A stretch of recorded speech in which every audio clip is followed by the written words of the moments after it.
Hello दोस्तों, welcome to अपना M education. दोस्तों, इस वीडियो में मैंने मैथ के मोस्ट इंपॉर्टेंट सिलेक्टेड क्वेश्चनों को लिया है जो कि एनसीएल या फिर आप किसी अन्य भर्ती परीक्षा की तैयारी कर रहे हैं तो उसके लिए बहुत ही महत्वपूर्ण है। तो इन प्रश्नों को हल करने का प्रयास करिए। पहला प्रश्न, रोहित ने 22.25 रुपये के 25 पैसे तथा 50 पैसे के कुल 52 टिकट खरीदे। इसमें उसने 50 पैसे वाले टिकटों पर कितनी राशि व्यय की, इसका उत्तर दीजिए। आपका समय शुरू होता है अब। दोस्तों, अगर प्रश्न का उत्तर देने में आपको समय लगे तो आप वीडियो रोक के इसका उत्तर दे सकते हैं। तो चलिए आइए देख लेते हैं इसका सलूशन। तो देखते हैं प्रश्न में क्या पूछा हमसे कि उसने 50 पैसे वाले टिकटों पर कितनी राशि व्यय की। तो पहले तो हमें 50 पैसे वाले टिकटों की संख्या नहीं पता है, तो माना 50 पैसे वाले टिकटों की संख्या बराबर यक्स। तो 25 पैसे वाले टिकटों की संख्या कितनी हो जाएगी? टोटल टिकटों की संख्या हमारा 52 दिया है, तो 52 में से यक्स को घटा लेंगे, 25 पैसे वाले टिकटों की संख्या निकल गई। अब हम टोटल योग कर लेते हैं। यक्स, क्योंकि टोटल हमारा टिकटों की संख्या यक्स माने हैं, तो यक्स से हम 50 पैसे में गुणा कर देंगे तो इसका टोटल पैसा निकल जाएगा, प्लस 25 पैसे वाले टिकटों का इससे 52 माइनस एक्स से गुणा कर देंगे। टोटल उसका कितना व्यय हुआ है? 22.25 रुपया।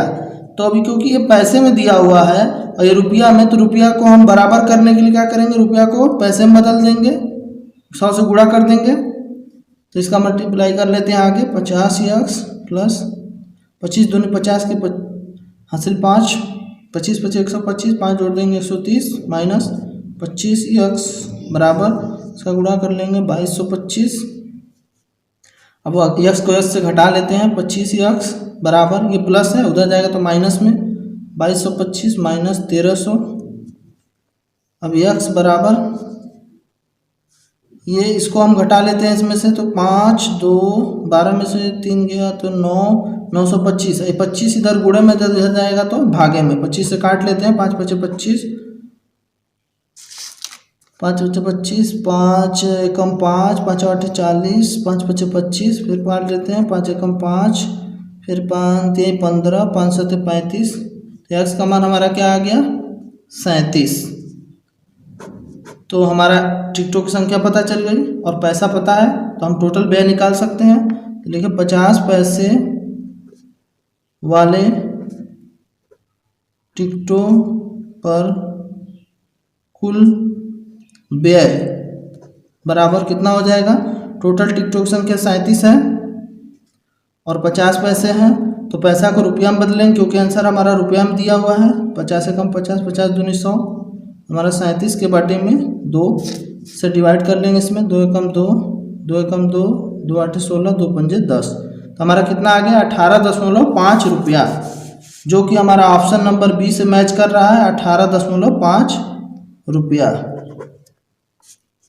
अगला प्रश्न, 845 का 3/5 तथा 333 का 2/3 का अंतर कितना है, इसका उत्तर दीजिए। आपका समय शुरू होता है अब। दोस्तों, प्रश्न का उत्तर देने में समय लगे तो आप वीडियो रोक के इसका उत्तर दे सकते हैं।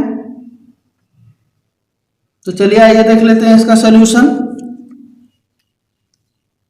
845 का मतलब होता है गुणा 3/5, फिर 333 का 2/3 और दोनों का अंतर कितना होगा? तो दोनों का अंतर कर लेंगे, आगे और कर लेते हैं। 5 एकम 5, 5 एकम 5, 5 6 30, 5 9 45, 3 एकम 3, 3 एकम 3 कट गया, इसका गुणा कर लेते हैं। 9 3 27 के साथ हासिल 2, 3 6 18, 2 20 की 0 हासिल 2, 3 एकम 3 2 5 माइनस, फिर 2 एकम 2, 2 एकम 2, 2 एकम 2। अब दोनों को माइनस कर लेंगे।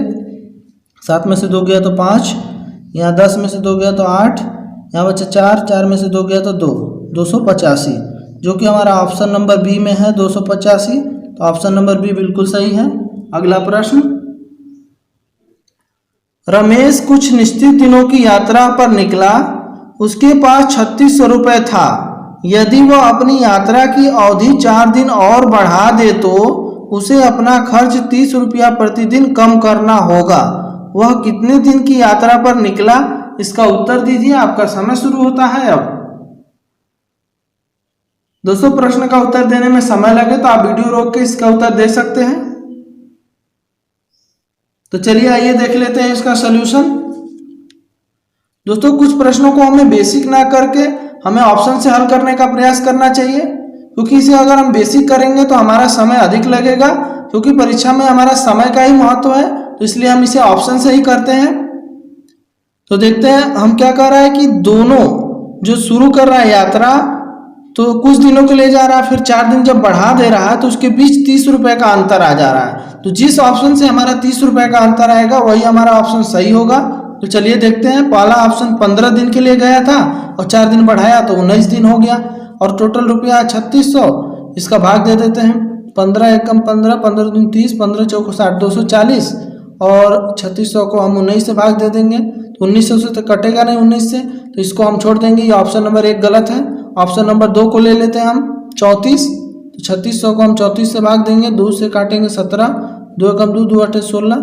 अब ये 17 से कटेगा नहीं, तो ये नहीं कटेगा, तो ऑप्शन नंबर बी भी हमारा गलत है। ऑप्शन नंबर सी को ले लेते हैं 20।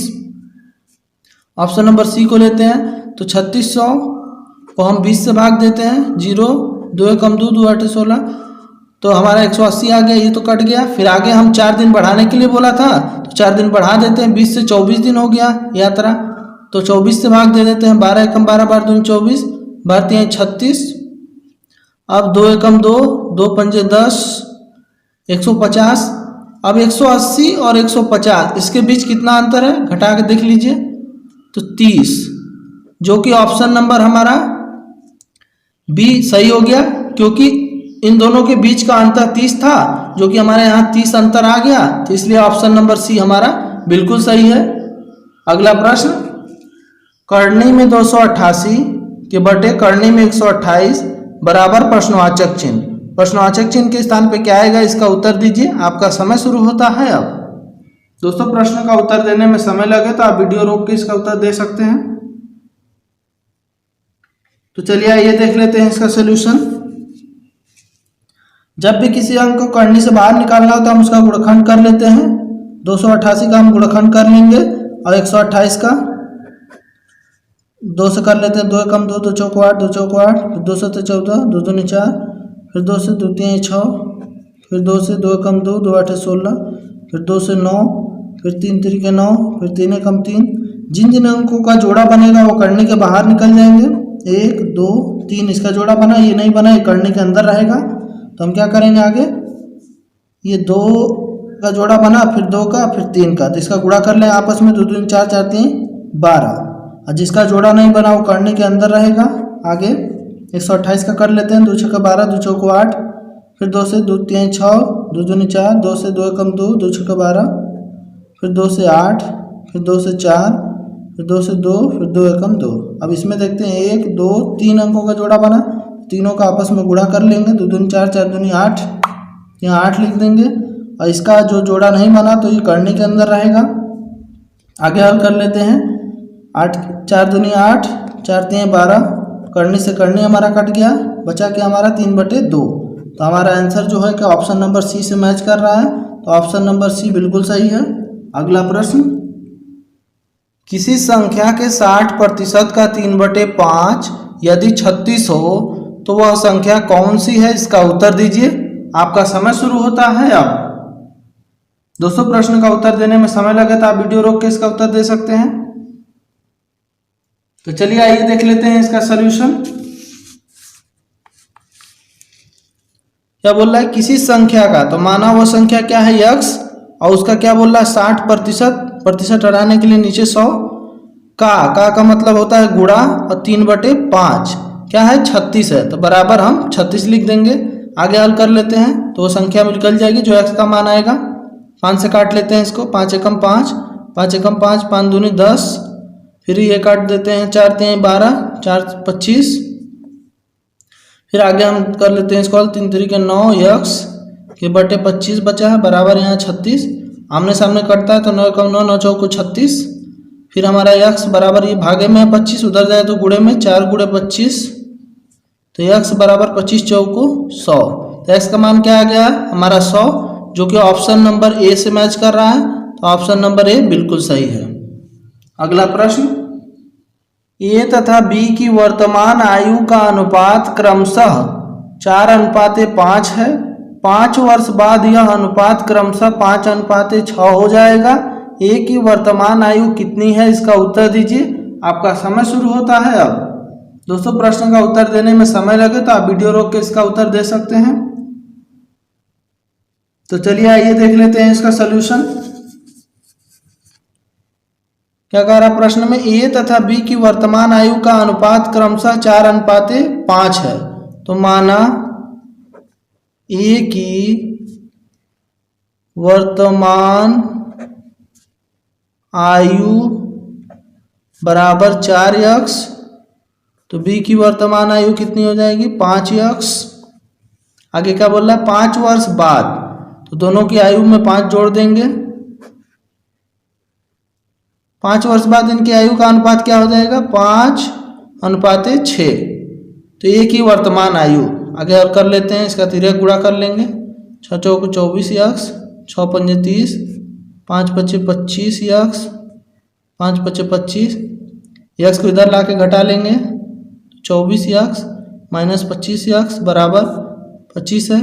ये प्लस में उधर जाएगा तो -30, इसको घटा लेते हैं तो -x, यहाँ -5, माइनस से माइनस कट गया, x बराबर हमारा क्या आ गया 5।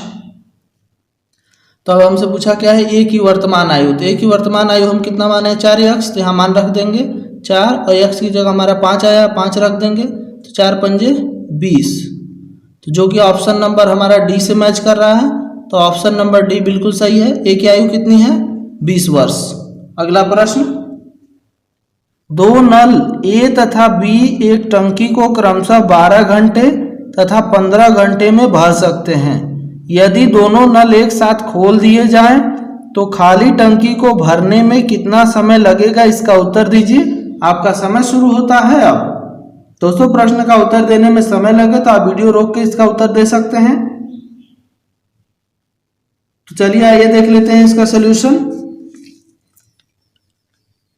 ए तथा बी एक टंकी को कितने में भरेंगे 12 घंटा, तो ए कितने में 12 घंटे में और बी उसे 15 घंटे में भर सकता है, और दोनों एक साथ कितने समय में उस टंकी को भर देंगे। तो इसको हल करने के लिए हम सबसे पहले इसका एलसीएम निकाल लेंगे। 3 चौको 12, 3 पचे 15, नहीं कटेगा, 4 एकम 4, 5 से फिर 5 एकम 5, क्या आएगा 3 चौको 12, 12 पंजे 60। तो हमारा एलसीएम कितना आ गया 60। अब आगे हल कर लेते हैं, 12 पंजे 60, 15 चौको 60। दोनों मिलके करेंगे तो दोनों को जोड़ लेंगे हम, 5 4 9, और इस काम को करा देंगे। आगे हल कर लेते हैं, 3 3 9, 3 दूनी 6, कितना आ गया हमारा 20 के बटे में 3। आगे हल कर लेते हैं इसको, 3 6 18, कितना बचा 2 के बटे 3 घंटे में इसको पूरा कर लेंगे। जो कि हमारा आंसर मिनट में दिया हुआ है, तो हम क्या कर लेते हैं इसको आगे 6 और उसके बाद 2/3 है घंटा, मिनट में बदलने के लिए हम 60 से गुणा कर लेंगे।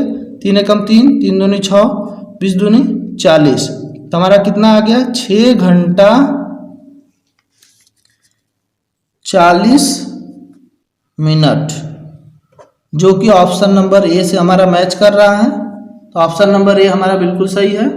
दोस्तों कमेंट में जरूर बताइएगा कि आपने कितने क्वेश्चनों का सही आंसर दिया।